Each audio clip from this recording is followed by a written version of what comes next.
Hey everyone, Mitch coming in from the Commander's Core Studio. Welcome to the show.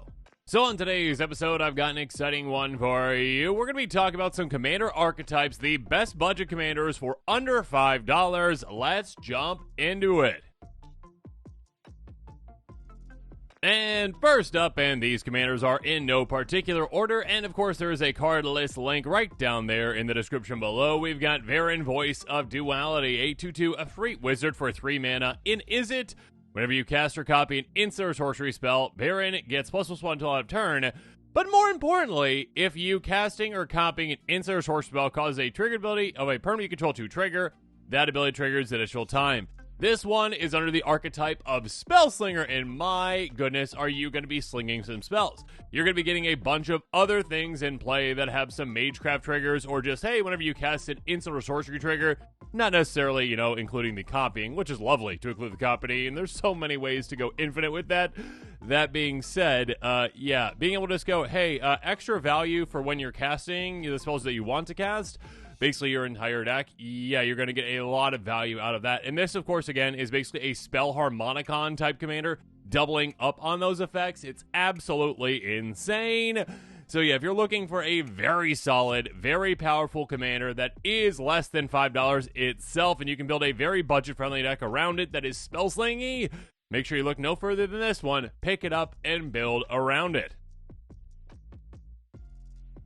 Or are you just one of those players that likes to burninate everything down to the ground? If so, Torbran, Thane of Red Fell. This one is a group slug commander. My goodness, can it slug. $4.80 for this gem, a 2/4 Dwarf Noble for 4 mana in red. A red source you control will deal damage to an opponent or a permanent opponent controls. That much damage +2 instead.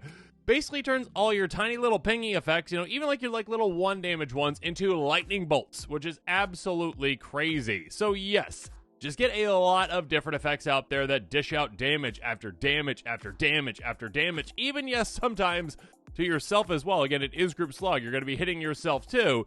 That being said, you're going to be outpacing your opponents because inherently on the card, if a red source you control will deal damage to an opponent, it adds that extra or permanent opponent controls. Your stuff is safer. You are safer. You're going to burninate your opponents faster. This is such a fun commander, and it can turn a game into, well, a very quick experience for everyone. Pick it up, build around it. Next up, speaking of building, the Scarab God. Building your own army of, well, not necessarily your own things. A 5/5 God for 5 mana in Damia. This is a reanimator commander, though it can be built in a couple different ways. Beginning of your upkeep, each opponent loses X life, and you scry X for X the number of zombies you control. By paying 4 mana in total in Damir, exile target creature card from a graveyard. Not just any graveyard, well, a graveyard. It's not specific. Create a tokens copy of it, except as a 4/4 black zombie. When the Scarab God dies, turn to the owner's hand to begin next end step. So first of all, again, this is kind of thematic, where it's like, it's a zombie kind of thing, But by the way, if this dies, you just keep getting it back again and again and again. Very hard to deal with itself. And also, of course, it is one that says, hey, you know what? First of all, if I have zombies in play, which I can just build my own zombies, which is great, I get to drain my opponents and get a lot of card selection too.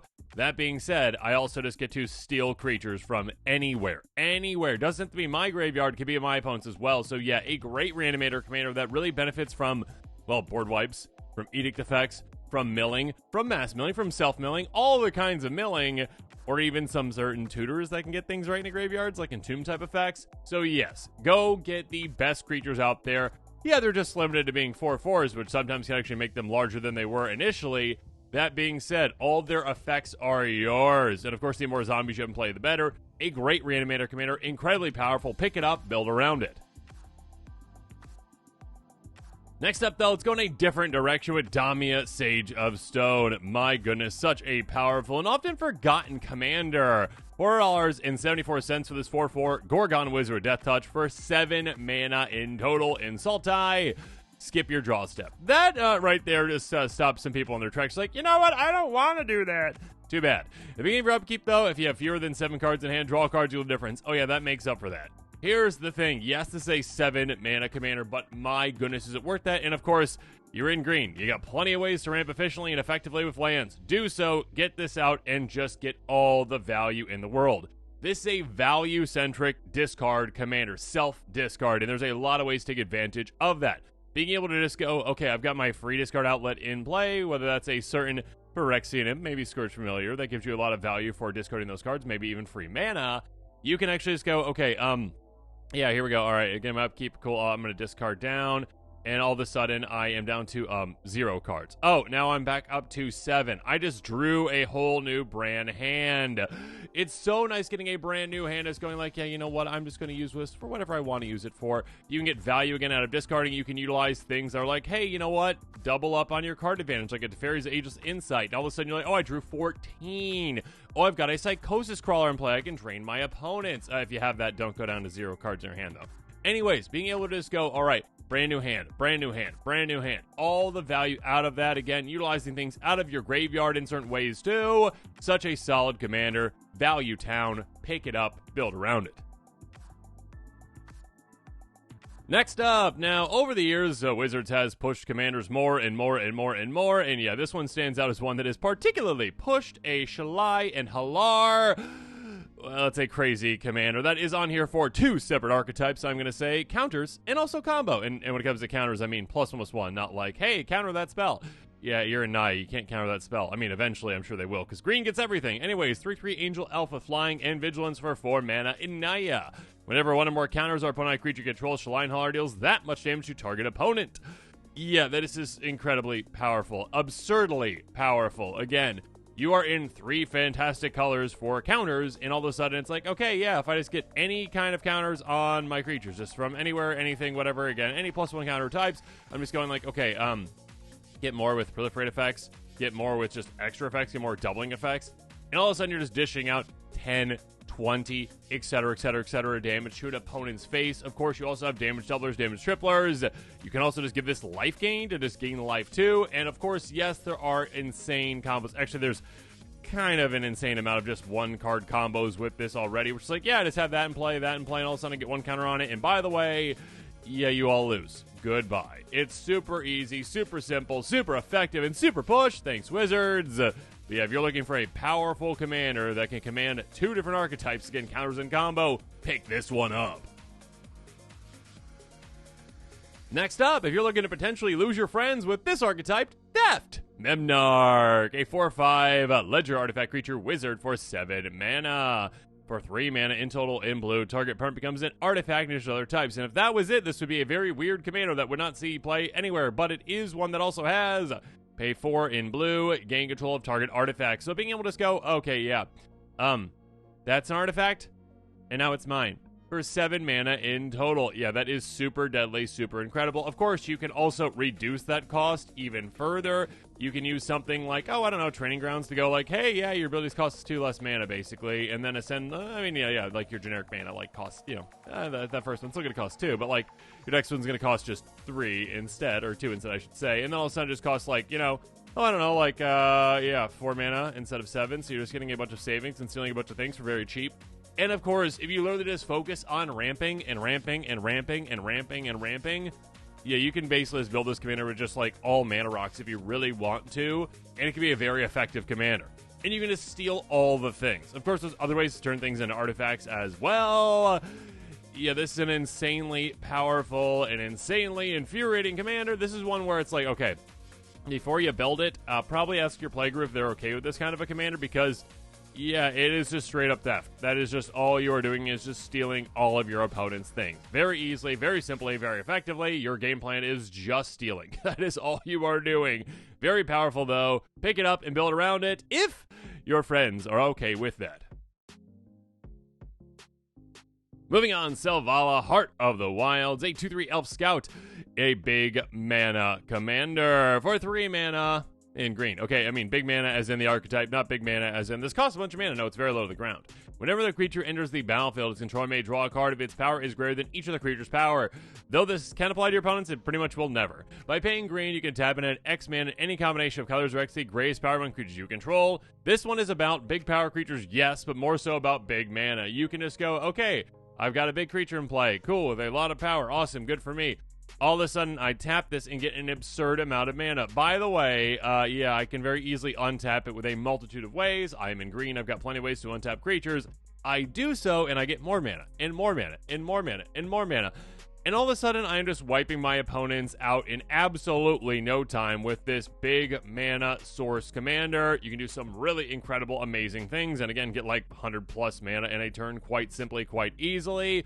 It is a very powerful commander with a very powerful archetype of big mana. Pick it up, build around it. Next up, Life Swap. Yeah, such a fun archetype, and one that is often forgotten, but it should not be. Selenia Dark Angel, such a cool commander. Make sure you check out my episode on it. It was one of the very first episodes on this channel, actually.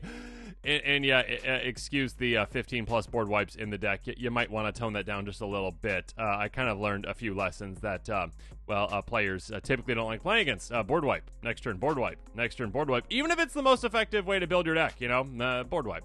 3/3, I think it's an angel, Phyrexian Angel, I believe, actually. But this is, again, such an old card from 97 that just says Summon Legend. Flying, counts as an angel. There you go. Pay 2 life, return Selenia back to its owner's hand. Very simple, very effective. A card that can confuse newer players who are like, why is that good? It's really good, actually, because I can take my life total down to either 2 or 1 life. And your opponent's again like, why is that good? It's very good because I'm going to swap my life with yours. And now you're at 2 or 1 life, and all of a sudden, yeah, I'm up to whatever you were at. 40. Cool. Again, there are life swap cards out there where you can say, okay, yeah, you go to my life, I go to your life, or you can swap other 2 players' lives. Or, of course, you can set everyone down to the lowest life total, which will be yours. So being able to just go, okay, again, I pay 2 life, but in response, before Selenia bounces back to my hand, I pay 2 more life, and in response to that, I do it again. It is such a fun commander. Check that build out, and of course, build around it is such a fun commander. Next up, Xenagos, God of Revels. What a fun commander. $4.13 for this stompy archetype. A 6/5 legendary enchantment creature god with indestructible for 5 mana. In Gruul, indestructible commander is always so much fun because you can usually commit to them being on the board. You're like, okay, yeah, you're on the board. All right, you're probably just on the board for a long, long, long time. And by the way, yeah, sometimes you're a creature. Cool. If my devotion red and green is less than 7, you're not a creature, which actually can benefit you sometimes because if opponent doesn't have any Swords of Plowshares, like, oh yeah, I can't Swords of Plowshares that because it's not a creature. You're like, yes, you cannot. Beginning of combat on your turn, other target creature you control gains haste and plus X until after turn X that creature's power. Big power, double it up, swing right away. Yeah, this can just let you be so aggressive and so insanely, well, tuned to take your opponents out in absolutely no time by just, again, doubling up on a creature and swinging right away. Your opponents just will not know what is coming. They're like, oh gosh, it's that player's turn again. What are they going to put down? Oh my gosh, the biggest thing in the world. And now it's doubly as big and maybe it does trample too and it's swinging at me. Oh my goodness. Yeah, this is a commander where you can just hit hard again and again and again and again because it is indestructible. You can pretty much guarantee it's going to be on the field most of the time. Pick it up, build around it. And finally, I had to throw one of these in here, but Tribal Commanders. Yeah, Miirym Sentinel Wyrm is a great example of a sub-$5 commander that is such a powerhouse for the dragon archetype, of course. 6/6 Dragon Spirit, Flying Ward 2 for 6 mana. In-teamer. Whenever another non-token dragon enters the battlefield under control, create a token that's a copy of it, except the token isn't legendary if that dragon is legendary. This is kind of an unfair commander, I will say. When it comes to them just designing it, they're like, this doesn't do enough. You know what? It needs Ward 2. Why? It does not need Ward 2. What in the world, Wizards? You're just like, hey, all right, take all those awesome dragons. I would be just so unfortunate if you couldn't copy legendary dragons. So, you know, let's just make sure you can. Yeah. Gross. Amazing. Disgusting. You're like, okay, I've got a Niv Mizzet. How many more Niv Mizzet runes do I want? Like 10. Okay, cool. I'll copy that copy. That copies the copy. That copies the copy. That copies the copy. And all those aren't legendary. Okay, so yeah, you're just able to set yourself up in the best of ways. Yeah, you don't have access to all 5 colors like the Dragon does, but the effect is just absurd. Being able to go, okay, I double up on any dragon coming into play again, not even requiring a cast trigger again. So it's just like, okay, like I blink something for 1 mana. Cool. Awesome. All right, I blinked it. It came back. Oh, cool. I get another token copy of that because that's just fair and fine and yeah, whatever. There are so many good dragons out there that if you get secondary copies, 3rd copies, 4th copies, 5th copies, I mean, the game is just going to be over in absolutely no time. Such a powerful tribal commander for less than $5. Pick it up, build around it, check out my build on it. And with that, this episode is coming to a close, so it's my turn to hear from you. In the comments below, let me know your thoughts are on this episode. And of course, as always, thanks again and have a good one.